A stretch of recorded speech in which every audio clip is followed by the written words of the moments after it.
SIP हा शब्द रोजच्या जीवनात वाचतोय सगळीकडे. एक आठवलं, अरे SIP म्हणजे नेमकं काय? हा, माझी आई थोडे थोडे पैसे धान्याच्या डब्यामध्ये रोज साठवायची. जेव्हा काही आम्ही तिच्याकडे जायचो आणि म्हणायचो बाबा काहीतरी हवंय, तर ती एखादा डबा उघडायची आणि त्या धान्यात मूठ अशी काढायची आणि मुठीमधून ₹1, ₹2 काढायचे. कदाचित यालाच तर आज SIP बोंडच नाव दिलं नसेल. ती वेळोवेळी शक्य तितक्या सेव्हिंग केलेल्या पैशाची साठवण.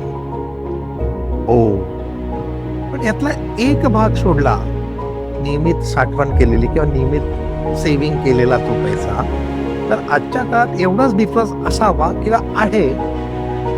कदाचित तिने जेवढे साठवले पैसे तेवढेच पैसे त्या डब्यातून बाहेर पडायचे.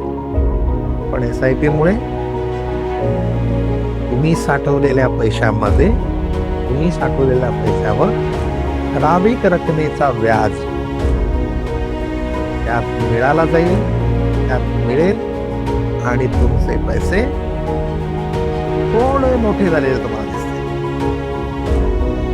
अशा स्वरूपाच्या मनसोक्त गप्पा आम्ही घेऊन येतोय, पाहायला विसरू नका.